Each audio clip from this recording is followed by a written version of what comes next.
Okay, so the next video that I want to show you is how to use two CPRSs side by side. So what it'll be is you'll see that this is one CPRS, and the utility of two CPRSs is obvious. You can have medications on one while you're admitting and you're kind of going through it. You're kind of writing your H&P, you got medications or labs or something else along those lines. So let me show you a couple things, and this is also how to link up patients, what people mean when they say, is the CPRS linked? So linked implies that you can look at images and EKGs. So let's go ahead and type in a different patient. So ZZ test Debbie. ZZ test thing. We'll look at ZZ test thing and ZZ test therefore.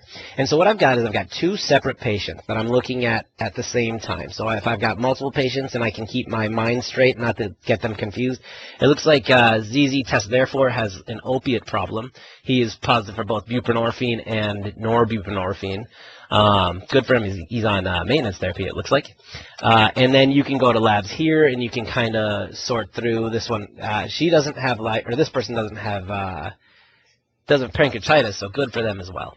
So if I wanted to make sure that these two were the same patient, what I would do is I go to File, I go to Rejoin Link, and then I use Existing Context. What that means is it means that this one guy with the paperclip here will link up with this one here. So it'll change this to this patient's information. So let me show you what that means.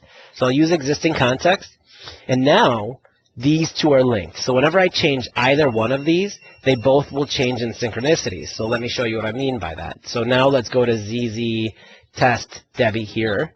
And what will happen is you'll see that this one changes as well. So this is the easiest way to make sure that I don't enter labs or orders on someone that I'm looking at a different note for.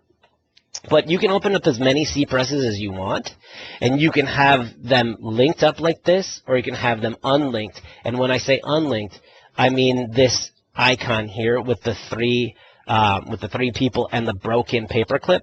And like I said, the easiest way to just do that is to create a link. If you end up with a CPRS like this one here, that doesn't have a link, so it's broken, the first thing and the most important thing to do if you don't want to open up multiple CPRSs is to rejoin patient link and then to set a new context.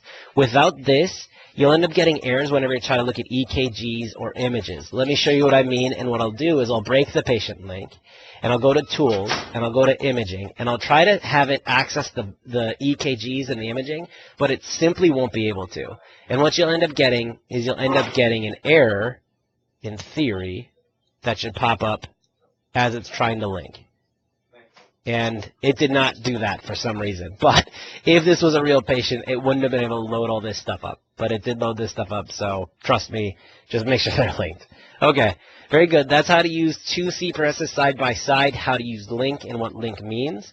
It's really important to make sure that you're linked, because otherwise you can't access things like remote data, you can't access things like EKGs, you can't access imaging, you can't access scanned in records. So it is really important to make sure that that link icon, that single person with the paperclip intact, is appearing on your CPRS when you're using it. Okay, I hope that explains link for you, and I hope that this makes your life easier. That's my tagline, by the way. Yeah, John told me I needed a tagline. It's a good tagline. And you bought my like it. Yeah. Oh, yeah, and I am of no use in person, so don't